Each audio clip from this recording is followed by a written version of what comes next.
101 વાતો વિજ્ઞાન સમજની. લેખક શ્રી યશવંત મહેતા. ચહેરા અલગ કેમ હોય છે? જીવસૃષ્ટિની વિવિધતા આપણે સામાન્ય રીતે સ્વીકારી લઈએ છીએ. એ તો એવું જ હોય ને, પણ એવું કેમ એમ કોઈ પૂછે તો? બીજી બાજુ આટલી વિવિધતા હોવા છતાં એ બધાને સાંકળી લેતા કેટલાક એક સરખા ઘટકો છે તેવું જાણીએ ત્યારે એમ થાય કે તો પછી આટલી વિવિધતા ક્યાંથી આવે છે? લગભગ દરેક સજીવ એક કરતાં વધારે કોષોનો બનેલો છે.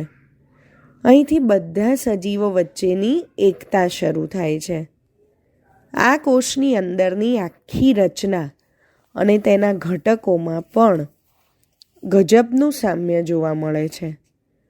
અમુક અપવાદ બાદ કરતાં લગભગ બધા જ કોષો ઊર્જા મેળવવા ગ્લુકોઝનો ઉપયોગ કરે છે. એ જ રીતે ઓક્સિજનનો પણ મોટાભાગના કોષો ઉપયોગ કરે છે.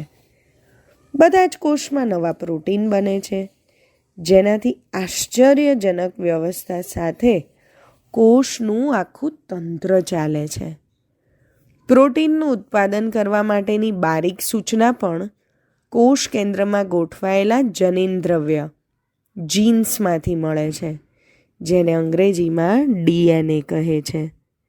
દરેક કોષમાં જનીનદ્રવ્ય અમુક ચોક્કસ એવા 4 પ્રકારના અણુઓમાંથી ન્યુક્લિયોટાઇડ A, T, C અને Gમાંથી જ બને છે.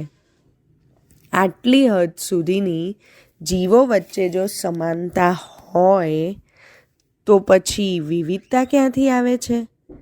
એ સવાલ સ્વાભાવિક રીતે ઉઠે.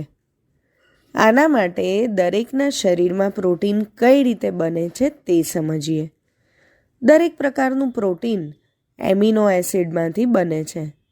20 પ્રકારના એમિનો એસિડમાંથી કુલ કેટલી જાતના એમિનો એસિડ કયા ક્રમમાં જોડાય તેના આધારે કયું પ્રોટીન બનશે તે નક્કી થાય છે.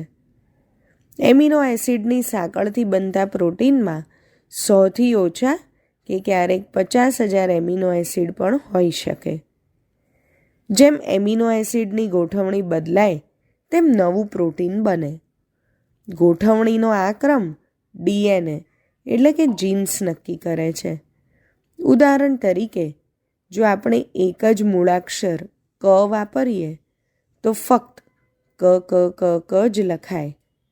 જો ક અને ખ 2 વાપરીએ તો ખ અને ખ લખાય. પરંતુ આપણે તો 36 મૂળાક્ષર વાપરીને કેટલા બધા અને જાત જાતના અર્થવાળા શબ્દો બનાવીને ભાષા બનાવીએ છીએ. અક્ષરોની જેમ ગોઠવણી જુદી તેમ તેના અર્થ જુદા. દાખલા તરીકે ડરવું અને રડવું. આવી જ રીતે પ્રોટીન કેટલા બને? એક પછી 250 મીંડા જેટલા જુદા જુદા પ્રોટીન. વળી દરેક પ્રોટીનનું કામ પણ જુદું જુદું.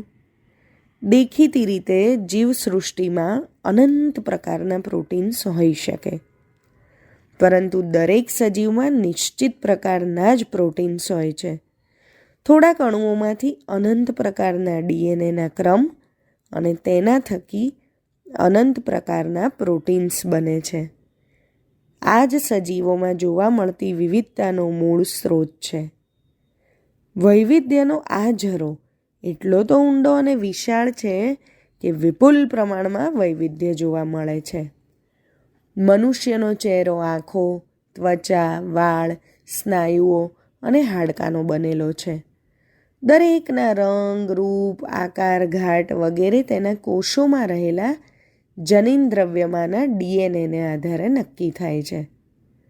DNAના ક્રમની વિવિધતાઓ અને તેથી આંખો, ત્વચા, વાળ, સ્નાયુઓ, હાડકાની અનેકવિધ ગોઠવણોમાંથી જુદા જુદા ચહેરાઓ સર્જાય છે.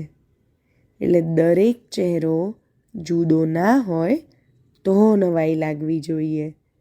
એટલે ખરેખર તો એક સરખા મળતા આવતા ચહેરાને જોઈએ ત્યારે આપણને નવાઈ લાગે છે. કેટલાક જોડિયા બાળકોમાં દેખાતા એકસરખા ચહેરા પણ જીન્સની જ કમાલ છે. આમ સીધા સાદા લાગતા પ્રશ્નમાં એટલે કે ચહેરા સમાન કેમ નથી તેની પાછળનું કારણ ટૂંકમાં સમજીએ તો દરેક સજીવનો એકમ કોષ, એ દરેક કોષની અંદર કોષ કેન્દ્ર હોય છે, જેમાં 4 જાતના જનીનદ્રવ્ય અલગ અલગ ક્રમમાં ગોઠવાયેલા હોય છે, જેમાંથી અનેક પ્રકારના જીન્સ બને અને જેના કારણે દરેક મનુષ્ય, દરેક જીવ જુદો પડી જાય. આવજો.